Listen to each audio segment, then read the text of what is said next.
At around the start of the year, I made a video about Pokemon Legends ZA, and how promising it seemed to be for the Pokemon franchise. Now this was back when we still only had the reveal trailer to go off of, and as the release date for this game has drawn ever closer, more information has eventually been released, with the Pokemon Company putting more and more emphasis on it as the release date approaches. Now what do I think of this game now that I actually have information to go off of? Well, I think it still looks good. It's funny, because in my first video about this game, I referred to it as the future of Pokemon. I mainly said this to give it a funny sense of irony, because I thought that like Arceus, Legends ZA would be taking place in the past. But once it was revealed that it would actually be taking place in the future, well, I guess I kinda called it? But in all seriousness, as of now this game does appear to be shaping up well, and I'm personally excited by the fact that based on what they've shown, ZA seems to be an actual sequel to X and Y, which is something I think is very much welcome. As well, there are certainly people who love X and Y. I'm sure most Pokemon fans would agree that these were two of the weaker games in the series. The story and most of the characters weren't anything special, most of it was too easy, and it was obvious just from playing the game once that Game Freak clearly wanted to do more with it, but likely ran out of time, forcing them to release a product that didn't feel fully fleshed out.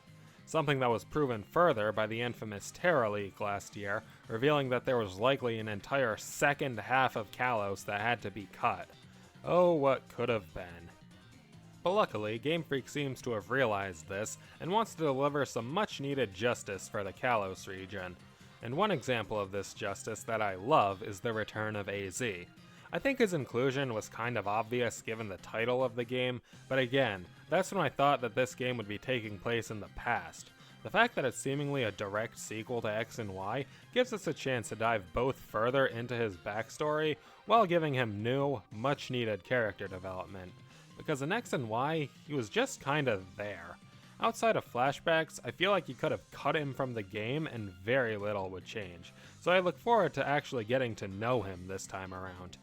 And may I just say thank you to Game Freak for not just having him disappear into the sunset after X and Y. That would have been cliche as hell. It's not only more interesting, but also fitting that he stayed in Lumiose. After 3,000 years of wandering alone, it's definitely best that he learns how to socialize again. He's making very healthy life choices, and I'm proud of him. Now, the elephant in the room when it comes to ZA is of course Mega Evolution.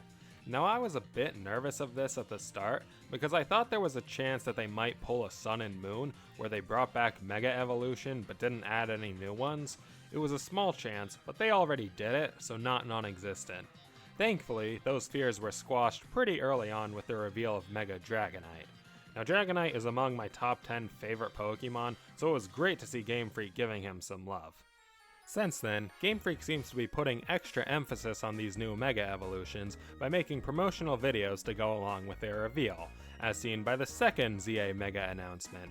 It follows the style of a horror vlog, with two explorers diving into an abandoned house, where a nauseatingly sweet stench has been spilling out. They brave multiple scary experiences before... Oh yeah! Oh yeah! Yeah! Mega Victory Bell was certainly a surprise, but a welcome one. Don't let its goofy look fool you. I love the idea that this thing has so much acid that it actually has to restrain itself. And that acid can apparently melt through steel. How are the people in this video still alive?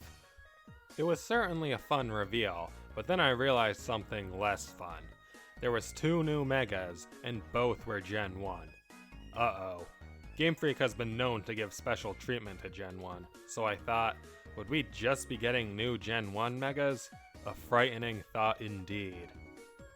Or at least it would be if Mega Hawlucha wasn't revealed as I was writing this video. This whole reveal video was great. When it showed up on my recommended, I initially didn't understand what it was, and that Game Freak just decided to post this random video out of nowhere. It wasn't until I saw the Megastone that I realized this was actually important, and immediately after, I was graced with the presence of Mega Hawlucha. While certainly not the most drastic Mega Evolution, I respect that it plays up the Luchador aesthetic while also not feeling like too much, which is an issue that a lot of Mega Evolutions seem to have.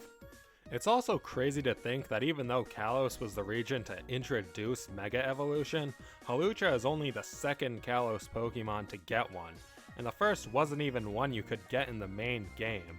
So in my opinion, they should definitely prioritize giving Kalos Pokemon new Megas, as it would not only be more fitting, but it's also really easy to think of potential Kalos Megas. The starters, Goodra, Florges, Aegislash, there are a lot of good candidates.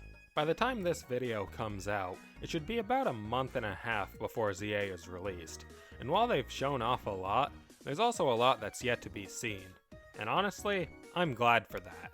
I remember with Sun and Moon, they seemed to reveal almost everything about the games before they even came out, which led to a bit of a predictable experience.